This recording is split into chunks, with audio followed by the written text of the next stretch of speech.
तो भारत में इस वक्त जिस तरह की सांप्रदायिक हिंसा का दौर चल रहा है, उसके पीछे सिर्फ राजनीति है या कुछ और?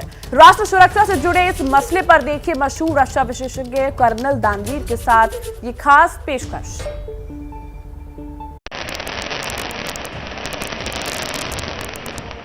एक पटाखा जैसे बनता है, आगे से रोकिए इन लोग को। अमन को आग वैसे ही लगाई जाती है। पूरे देश में कोहराम जब मचाया जाता है, तब नफरत की चिंगारी जलाई जाती है। देश के हर कोने तक पटाखे की गूंज के लिए विवाद वाले किसी मुद्दे का गत्ता उठाएं, उसके अंदर गलत बयानी का बारूद भरें, मुद्दे को भड़काने के लिए कुछ रंग वाले केमिकल मिलाएं, दूर बैठकर तमाशा देखने के लिए उसमें एक सुतली लगाएं। जब देश की सुरक्षा के खिलाफ बड़ा तमाशा तैयार हो जाए तो उस सुतली में नफरत वाली माचिस की तिल्ली लगाएं और फिर फूटने लगेंगे देश के अलग अलग इलाकों में पत्थरबाजी और हिंसा वाले ऐसे पटाखे।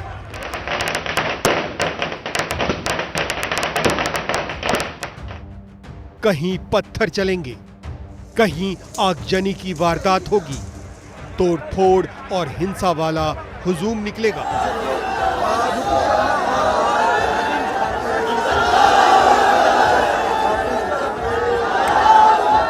देश में जिस तरीके के हालात हैं, ये कहना गैर वाजिब नहीं होगा कि आगजनी, पत्थरबाजी और प्रोटेस्ट की जो घटनाएं हम लखनऊ, कानपुर से लेकर झारखंड तक देख रहे हैं, इनका असर भारत की आंतरिक सुरक्षा और साथ के साथ बॉर्डर्स के ऊपर भी सुरक्षा के ऊपर अनुकूल नहीं पड़ता।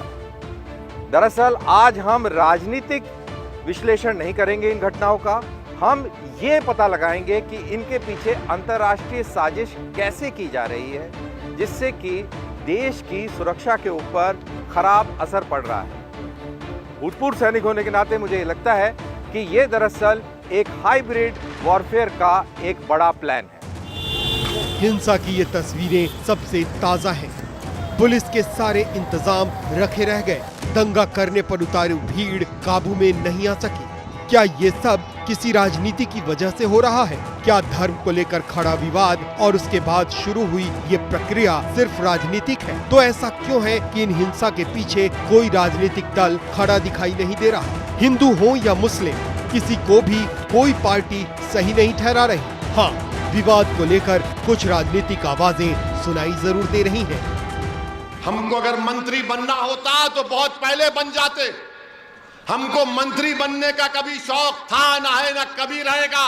हमारी जिंदगी का मकसद ये कि जो हमको वोट डालता है, धूप में खड़े होकर जो लाखों की तादाद में हमारे भड़काऊ भाषण को सुनने के लिए आते हैं, हम उनके लिए क्या कर सकते हैं? अब ये मसला सिर्फ राजनीतिक नहीं रहा, बल्कि राष्ट्र सुरक्षा से सीधा जुड़ा हुआ दिखाई दे रहा है। जिस तरह पिछले कुछ महीनों में देश में हिंसा की पटकथा लिखी जा रही है, उसके पीछे कोई आम नेता, आम जनता या आम पार्टी नहीं, बल्कि हमारे दुश्मन देशों की तरफ से रची हुई साजिश जरूर दिखाई दे रही है। देश में जब हिंसा होती है तो उसका असर देश की प्रगति के ऊपर पड़ता है। कारोबार ठप होता है, व्यापार रुक जाता है और आर्थिक बोझ भी बढ़ जाता है। दरअसल सरकार का ध्यान विकास कार्यों से हटकर और सुरक्षा और लॉ एंड ऑर्डर की तरफ लग जाता है। बहुत भारी तादाद में सुरक्षा बलों का डिप्लॉयमेंट करना पड़ता है, जिससे एक अतिरिक्त भार राज्य सरकारों को भी झेलना पड़ता है। लेकिन अगर ये पटकथा निरंतर हर दूसरे महीने दोहराई जा रही हो, तो समझ लीजिए कि इसके पीछे एक बहुत बड़ी अंतर्राष्ट्रीय साजिश है। ये तस्वीरें हैं अल जजीरा चैनल पर भारत में हो रहे विरोध प्रदर्शन पर चर्चा की। Are outrightly insulting to Muslims in general. What is happening right now in India is completely unprecedented. I mean, for me, I have not seen it in the last 20 years of my career.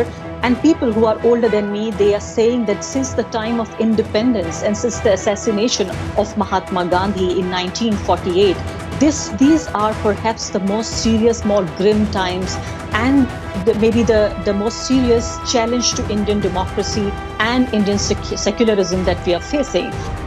Bharat में हो रही हिंसा को लेकर Qatar के news channel अल जजीरा ने जिस तरह की कवरेज जारी कर रखी है, उससे साफ जाहिर होता है कि इसका वास्ता सिर्फ खबर से नहीं बल्कि उनके देश में जारी भारत के खिलाफ एजेंडे से है। एक नहीं कई भारतीय पत्रकार कई विदेशी चैनलों पर बुलाए जा रहे हैं। उनके जरिए भारत के खिलाफ एक नैरेटिव तैयार करने की कोशिश की जा रही है।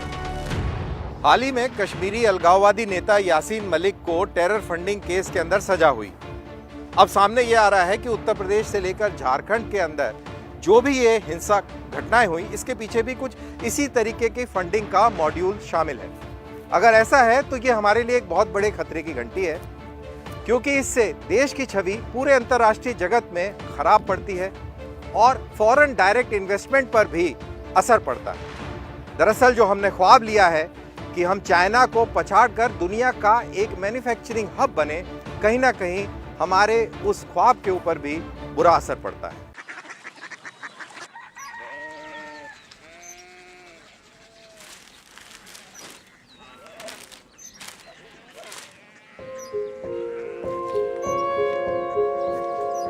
बाबा बाबा कोरिया सिटी जानिए ना।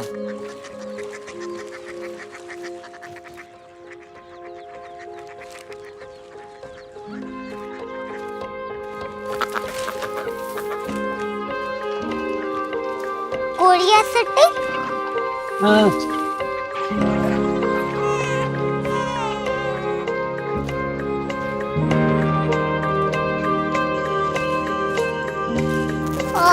कोरिया सिटी कहाँ पे है? शहर अंग्रेजी लगे हैं।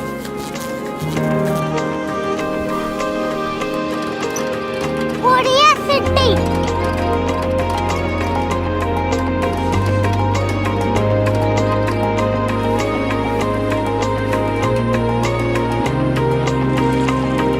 वो बहुत दूर है।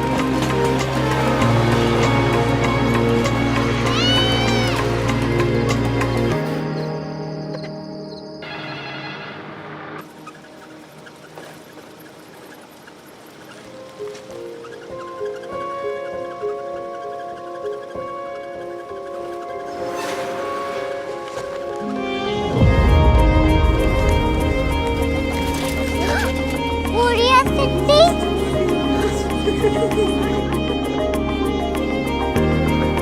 दुनिया को बोलना नहीं, कुछ लोग बड़े होते हैं। कोरिया सिटी कहाँ है? प्रोफेसर साहब को पता होगा।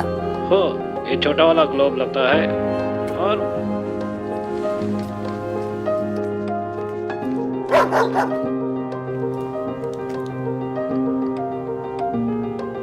पता नहीं, मेरी बेटी से जाके मिल लो, शायद उसे मालूम हो।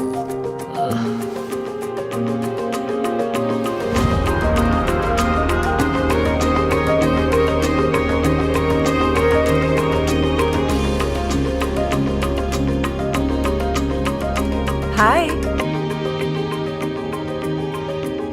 बाबा ने भेजा है।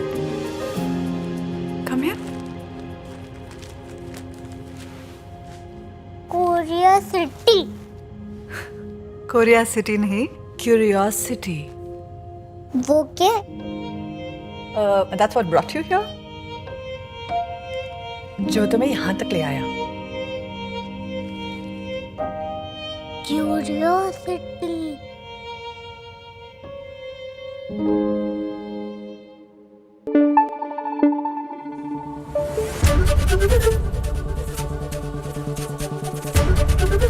एबीपी न्यूज आपको रखे आगे।